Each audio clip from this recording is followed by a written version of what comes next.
timer? Yeah, whenever you guys are ready. God? Are you trying to tell me that you're God? Who? God? God? Is that what you thought? That I was going to say I was God?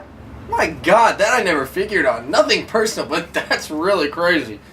Why, do I look like God? Would God wear a filthy Robert Hall raincoat and a pair of leaky hush puppies in this winter?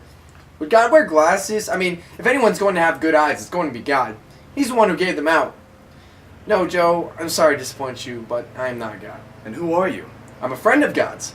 I can't take much more of this. Not a close friend. We met a few times. You met God? Twice on business, once on a boat ride. What business? What business do you have with God? My capacity is such that I perform services for him that deal with vital and important functions in areas related to the contact of individuals whose specialist What interests. business? I deliver messages. You're a messenger boy? Don't say it like that. I'm not a lousy kid from Western Union. I work for God. You're a messenger for God. Important documents only, no packages. I don't believe you. Nobody does. Alright, if you are who you say you are, a messenger from God, then where do you come from? Oh, you mean like heaven, the eternal paradise where the angels abide? A place like that? Yes. Jackson Heights, it's in Queens, just over the Triborough Bridge. Look, I'm a 9-to-5er. This is strictly a job with me. I was sent by an agency. I was interviewed. I had to have a bicycle. It was stolen from me in Central Park. I told them we should work in pairs. But you said you met God. Not face to face. There's always a big light over him. The glare is murder. But you've been in his presence. We're all in his presence. But have you seen him? Actually seen him with your own eyes? Without my glasses, I wouldn't recognize my own wife. With your glasses? With my glasses, yes, I'd recognize her. God! God! Have you seen God? I didn't actually see him. I heard him. He spoke to you? He blessed me. God blessed you? I sneezed and God blessed me. What do you want from me? This isn't a practical joke, is it? Did David hire you? My son David put you up to this, didn't he? I wouldn't put it past him. I have not had the pleasure of meeting the boy, but personally he sounds like a lot of trouble. Can we get on with this, please? I have a migraine starting in my hair. Get on with what? With this insanity? I cannot deliver God's message until you accept that I am God's messenger. What do I need to prove it to you? Wings? I should have flapped in here like a Purdue chicken, then you would have believed me, wouldn't you? Tell me why. Then maybe I'll believe you. Why would God send a message to me, Joe Benjamin, a simple, plain man? To test your faith, that's why! Strike that. I didn't say that. You didn't hear it. Erase 86 on the first sentence. I'm not supposed to tell you that. Do you have any uppers? Ask David. I bet he's got pills. Test my faith? My faith? My lifeblood is my faith. Are you saying that God doesn't believe in my faith in him? Oh no, not in him. He believes. God's crazy about you. It's the other one. What other one? You know. The other one. From downstairs. Mr. Nasty. Bad Leroy Brown.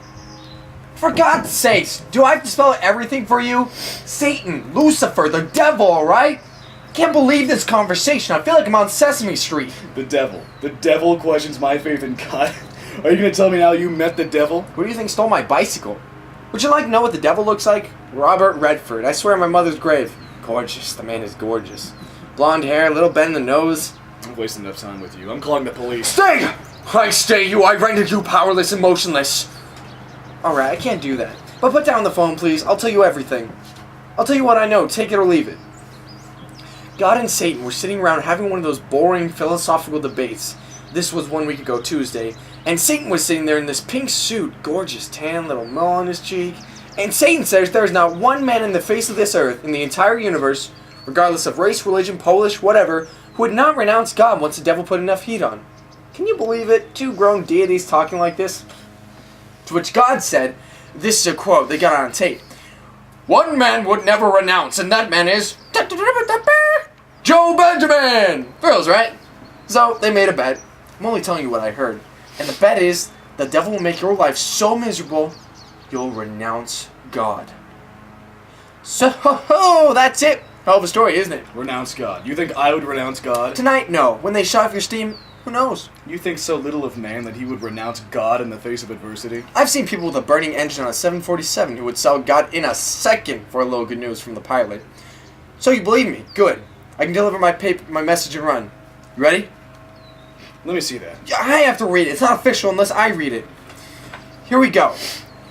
Joseph Marvin Benjamin. Melvin. What? Joseph Melvin Benjamin. Oh, Melvin, right. To believe God is such lousy handwriting. To Joseph Melvin Benjamin, devoted husband and father, if you cherish your children and wife, the house that shelters you, the clothes that warm you, and the flesh that covers you, if pain, calamity, and disaster do not in any manner whatsoever appeal to you, then renounce your God. That's it. Message delivered. No tip necessary. It's taken care of. Good night. Good luck. God bless you. But I doubt it. Wait a minute, where are you going? If I had a choice, Fort Lauderdale. Unfortunately, the bus stop. Can I get the number 15 bus on this corner? I will not renounce God. I will never renounce God. Do you hear me? Renounce, don't renounce. What do I care? I am the servant of God. He is my maker. I fear him and love him, but come hell or high water, I will never renounce him. Can I be honest? You can count on the hell and high water. Good luck, Joe. I know you've got what it takes. And no matter what terrible things happen to you, remember that God loves you. And I love him. But in case that romance falls apart, here's my number. Renouncements are toll-free calls. What's that? I don't know. What's going on out there? Ooh, it looks like a fire. Near the water. Hey, where's your factory? Near the water. Ooh, look at that burn. Like a cardboard box. What do you make? Cardboard boxes. Oh. Well, I wouldn't worry unless I got a phone call. That's not my plant. My plant is 100% fireproof. Hello? Eddie? What is it? What? What? One more what? You're in trouble. What? What is it? A disaster or calamity? The whole plant? Ooh, a catastrophe. Wonderful. Thank you, Eddie. I know it wasn't your fault. How much did the insurance cover? I didn't have insurance. I didn't believe in insurance. God was my insurance. Really? Well, that was your mistake. Even God is with John Hancock. So long, Joe.